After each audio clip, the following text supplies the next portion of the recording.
हिंदी उत्कर्ष channel को आप like और सब्सक्राइब करें ताकि आपको नई वीडियो का अपडेट मिलता रहे और आप अपने ज्ञान का अर्जन करते रहें। प्रिय विद्यार्थियों, आज हम सभी रजिया सज्जाद जहीर जी की रचना नमक के भाग 2 का अध्ययन करेंगे।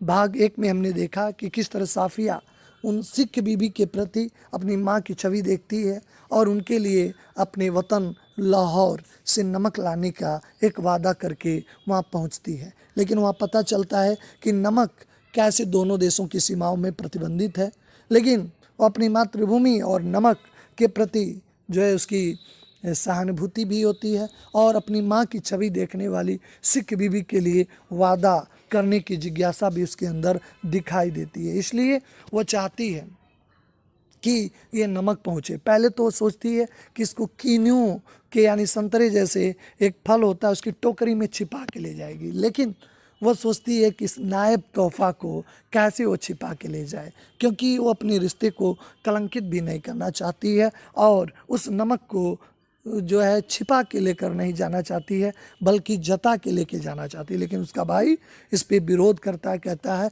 कि तुम कस्टम वाले को नहीं जानती, दोनों देशों की सीमाओं में किस तरह तलखी होती है, किस तरह कड़क व्यवहार होते हैं, तुम इसको ले जा नहीं पाओगी। आगे का अध्ययन हम करते हैं। कुछ देर वह उकड़ी बैठी और पुड़िया को ताकती रही और उन कहानियों को याद करती रही जिन्हें वो बचपन में अम्मा से सुना करती थी, जिनमें शहजादा अपनी रान को छीनकर हीरा छिपा लेता है और देव और खैपनाफ भूत और राक्षसों के सामने से होता हुआ सरहदों से गुजर जाता है। बचपन में उसने एक कहानी सुना था कि एक शहजादा था, अपनी जांघों को चीर कर उसमें हीरा छिपा लिया था और उस हीरे को खतरनाक भूतों और राक्षसों से गुजरता हुआ सरहद को पार कर जाता है। इस ज़माने में ऐसी कोई तरकीब होती कि क्या उसे कोई अपने छिपा सकते, वरना अपना वो दिल चिल कर उस नमक को छिपा लेती। उसने एक आह भरी। अगर आज के समय में भी कोई ऐसी तकनीकी होती, चूँकि वो बात तिलिस्मी ज़माने की है, वो बात जादुई ज़माने की है जब इस तरह की बातें किया करते थे लोग, लेकिन अब ऐसी कोई विधि नहीं है। फिर वो कीनुओं को एक एक करके टोकरी में रखने लगी, पुड़ियों के इधर उधर आसपास और ऊपर, यहाँ तक कि बिल्कुल छिप गईं। आश्वस्त होकर हाथ झाड़े, सूटकेस पलंग के नीचे खिसकाया, टोकरी उठाकर पलंग के सिराने पे रखी और लेटकर ओढ़ ली। आश्वस्त होकर उसने हाथ झाड़े और सूटकेस पलंग के नीचे खिसकाया और टोकरी ऊपर उठा के पलंग के सिराने रखी और लेटकर ओढ़ ली। तो अपने जो सोकर सारे कार्यों को, लास्ट में सारी चीज़ों को पैकिंग रात में कर ली थी। कीनू के अंदर नमक को छिपाकर उन्होंने चादर ओढ़ ली। रात तकरीबन 1:30 बजे थे। मार्च की सुहावनी हवा खिड़की की जाली से आ रही थी। बाहर चांदनी साफ और ठंडी थी। खिड़की के करीब लगा चंपा का एक घना दरकत मतलब पेड़ सामने की दीवार की पंक्तियां अक्स लहरा रहा था। कभी किसी की तरफ दबी हुई खांसी की आहट, दूर से किसी कुत्ते की भूकने या रोने की आवाज़, चौकीदारों की सीटी या और फिर यह सन्नाटा, यही गतिविधियां थीं। यह पाकिस्तान था। यहाँ उसके सगे 3 भाई थे, बेशुमार चाहने वाले दोस्त थे, बाप की कब्र थी, नन्हे मुन्ने भतीजी भतीजियाँ थीं। उससे बड़ी मासूमियत से पूछा, फूफी जान आप हिंदुस्तान क्यों रहती हैं? सभी आपके लोग यहाँ पे रहते हैं, आप हिंदुस्तान क्यों रहती है? बच्चे हैं, बच्चों का बचपना है, जिज्ञासा होती है, जिज्ञासावश बच्चे पूछते हैं जहाँ हम लोग नहीं आ सकते, आप ऐसी जगहों पे क्यों रहती हैं? उन सब के लिए साफिया के बीच में एक सरहद थी, एक सीमाएं थी, एक दीवार थी और बहुत ही नोकदार लोहे के छड़ों का जंगला जो कस्टम कहलाता था, जो एक बहुत बड़ा दीवार बन गया था। कल वो लाहौर से चली जाएगी, हो सकता है साल भर बाद फिर आ जाए। 1 साल से पहले तो वह आ भी नहीं सकती, क्योंकि दोनों देशों में संबंध ये अनुमति नहीं देती कि कोई बार बार आवे और जावे। और भी हो सकता है कि कभी संबंध खराब हो जाएं और फिर कभी ना आना पड़े। आंखें आहिस्ता आहिस्ता बंद होने लगी। फिर उसे एक सफ़ेद दुपट्टे का दूधिया आंचल लहराता हुआ दिखाई दिया, जिसपे यहाँ वहाँ सितारे झिलमिला रहे थे। एक तस्वीर दिखाई दी जिसमें एक दूधिया आंचल दिखाई दे रहा था, झिलमिला रहा था। हम तो वहाँ से आ गए, बहुत दिन हो गए, हमारी कोठी भी है, बिजनेस भी है, सब बस गए, लेकिन वतन लाहौर में ही है। मैंने पूर्व में ही बताया था, व्यक्ति कहीं भी चला जाए लेकिन अपनी मातृभूमि को नहीं भूल सकता। जहाँ से उसका जन्म हुआ है, जहाँ उसका बचपन बीता है, उसको वह नहीं भूल सकता।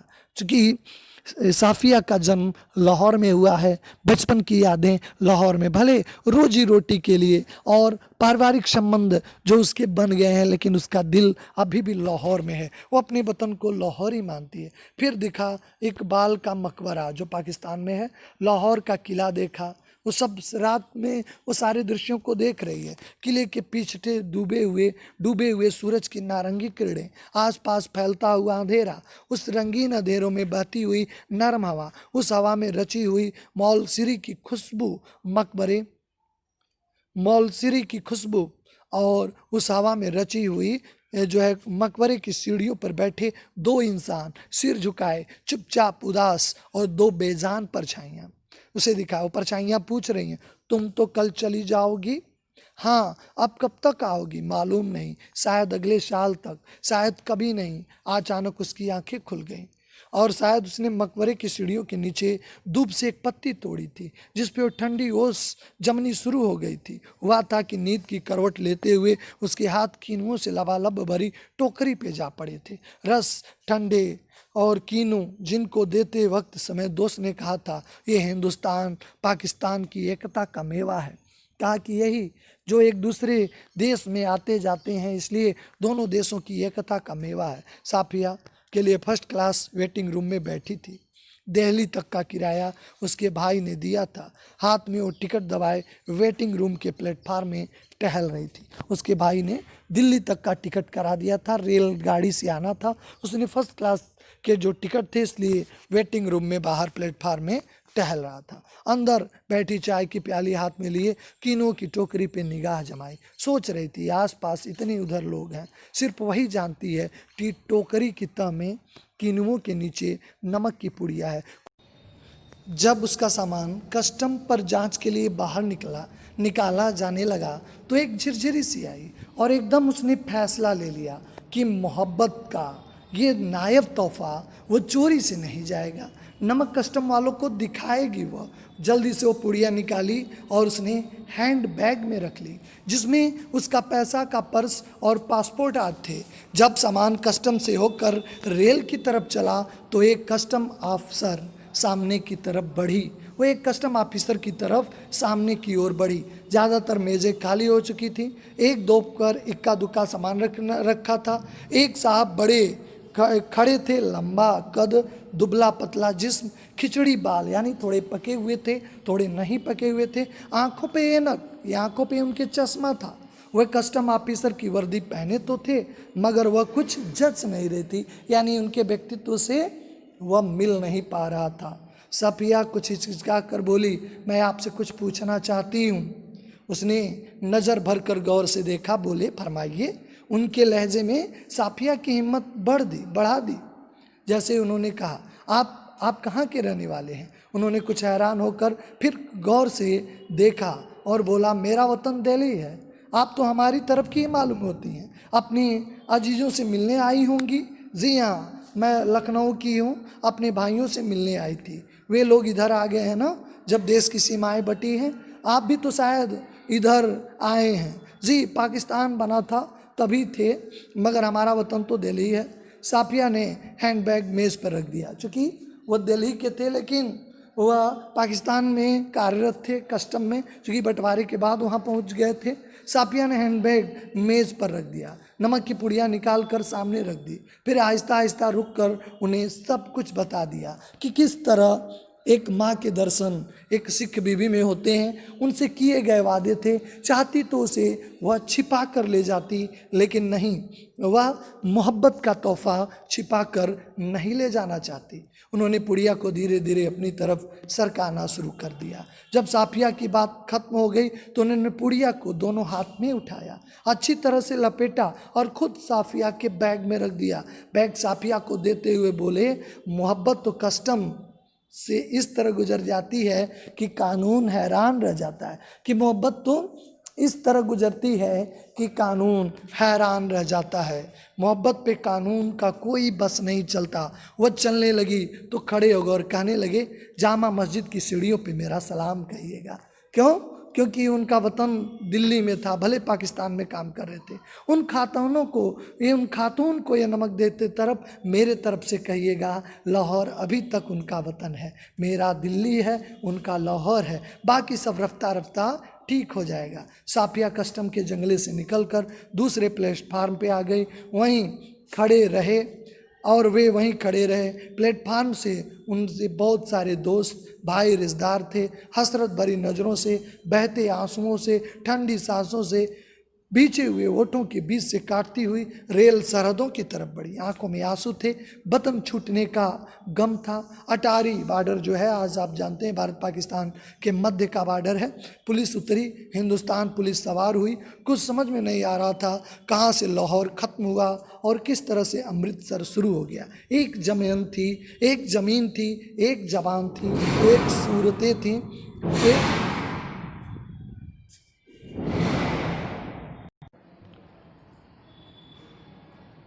एक ज़मीन थी, एक ज़बान थी, एक सी सूरतें और लिबास था, एक सा लहबो लहजा और अंदाज थे।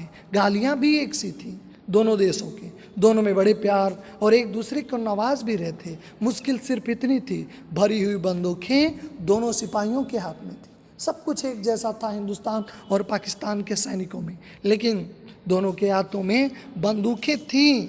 ये क्या बताता है? अमृतसर में कस्टम वाले फर्स्ट क्लास वालों के सामान की जांच कर उनके डिब्बे के सामने ही रख रहे थे। साफिया का सारा सामान देखा जा चुका था। वह नौजवान कस्टम ऑफिसर की और बड़ी और बातचीत सूरत से वो बंगाली लगते थे। अब हिंदुस्तान का कस्टम ऑफिसर, देखिए मेरे पास नमक है थोड़ा सा। फिर उसने हैंडबैग खोला और पुड़िया उनकी तरफ बढ़ाते हुए, अटकते, झिझकते, हिचकिचाते हुए सब कुछ कह सुनाया।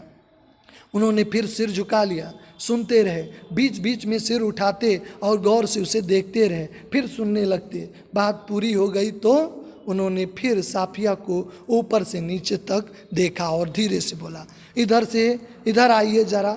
चलते हुए उन्होंने एक दूसरे से कहा, इनके सामान का ध्यान रखिएगा। प्लेटफार्म के सिरे पर एक कमरा था, उसे अंदर घुसे। साफिया दाखिल होते हुए हिचकिचाई।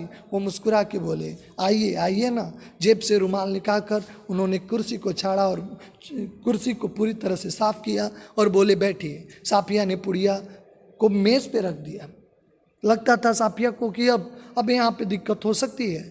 बाहर की तरफ झाँक कर उन्होंने एक पुलिस वाले को इशारा किया। साफिया के पैरों तलब जमीन खिसकने लगी कि अब क्या होगा, अब कौन सी परेशानी आने वाली है, अब क्या होगा। 2 कप चाय लाओ, अच्छी वाली।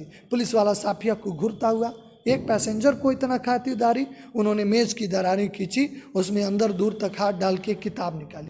किताब को साफिया के सामने रखकर उन्होंने पहला सफ़ा यानी पहला अध्याय खोल दिया। बाहर की ओर नजरुल इस्लाम की तस्वीर थी। टाइटिल वाले से सफ़े पर अंग्रेजी के कुछ शब्द धुंधले थे, शमसुल इस्लाम।